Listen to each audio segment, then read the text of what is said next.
Good morning, traders. Welcome to today's market review. This is Razak at CMTrading. Today is June 11th, 2014. Today is Wednesday. So looking at the economic calendar for the week, not much going on today. Just one number, the GDP claimant count change, which may or may not have a big impact at 10:30 this morning.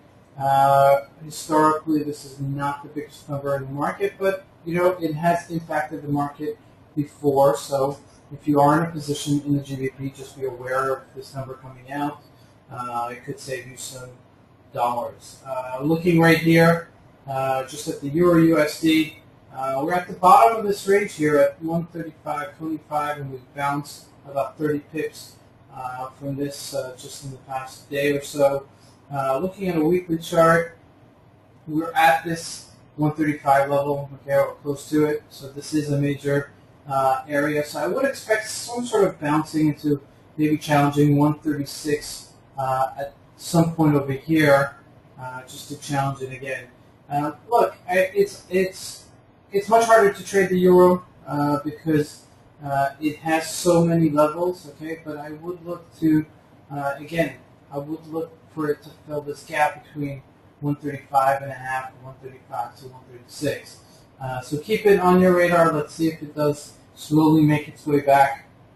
Looking at the GBP Japanese yen, it's another nice range trading opportunity. As we can see here, every time it tops off this range, it just sells off. So after making this huge move, okay, this is expected, all right? And this is exactly what's been going on. Looking at an 8-hour chart, you'll see that it's much easier to play these ranges on the low side and the top side.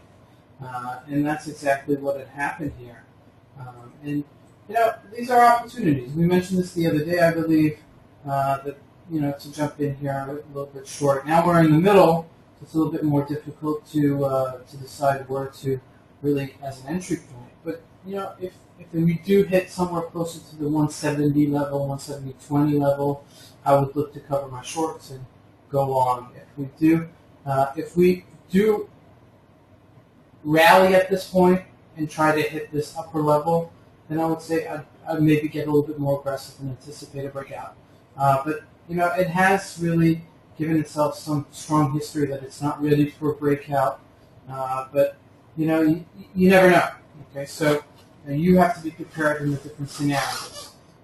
So those were two scenarios that we gave. If it does challenge this 170.20 level, maybe look to buy it. If it does make this reversal right here and challenge this 172.5, maybe I'd look to buy the breakout. So those are two strategies that you can use with the GBP Japanese yen. And keeping in mind, there's a number at 10:30 this morning. Looking at the Aussie USD, it's been rallying this past couple of days, up 60 pips for the week. So if you're looking for just making maybe a 20 pip move, buy the retracements, buy the pullbacks, and sell into strength. So this is a good opportunity as well this week for an upside move. Just to go over the USD ZAR.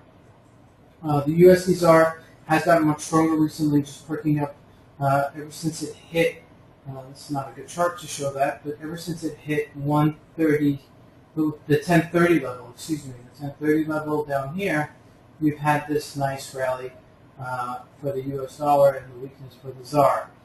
So keep in mind that it's still something that can go back into the 11 range. Okay, so just be aware of it. All right, and there's multiple opportunities for people to trade it and to really get into a position where they can take advantage of it. So just be careful on the downside if you do enter it, because there are certain levels that they could really retrace back.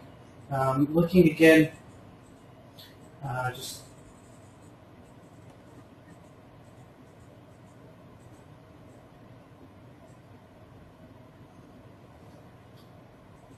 looking again at this chart on a longer time frame.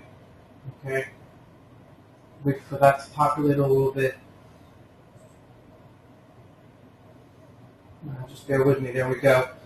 We saw that this 1030 level was a major level. So if we do decide to consolidate, the 1080 level is a good place to start shorting it and covering it at 1060. So I would anticipate really that we'd be trading in this range until there's upward momentum, continued upward momentum into the 1130 area, which we hit before. Looking at the gold, okay, the gold has really been pretty strong over the past couple of days. This is a minute chart, that's not going to help. If we look at a 4-hour chart, we broke up, we consolidated at this level of 1242, and then we spiked up to 1250, 1255. Again, a consolidation, and then perked up another 6 points to 1260. So, all in all, we're about 18 points from the lows, and I would still anticipate that at a certain point we somehow recover this 1285 area and somehow fill this gap. Until it does really show to us that it's worthy of being below 1300 level, I would really see some sort of confirmation of that. So, these things, there's money being flowed out and money being flowed in, and people have to do some sort of short coverings. So I would expect this to really consolidate further into the week until there's further direction. Much more difficult to trade these days because of lower volume, just keep in mind. Looking at the Dow, okay, really very strong all in all. What I would suggest, one of the traders we used to work with used to do, he used to go across the room looking at this graph, and he used to say, what is it doing? So this is clearly an uptrend with multiple entry points, and this is over a 2-year period. So really, ladies and gentlemen, if you weren't in this for the past 2 years, you should be asking yourself where you've been. Okay, so this is definitely something that has continued strength and continued buying, just to buy the pullbacks. It's at these levels, I think, very difficult to enter just because there's no pullbacks. Just simply there's no pullbacks. There's more blue bars up than there are red bars down in order to catch it. So, if you're not really ready to trade it, just keep an eye on it because it will have certain ripple effects on the other markets just because it does have some importance to it, just in general. This is Fred Razak at CMTrading. I want to wish you guys a great trading day. Thank you.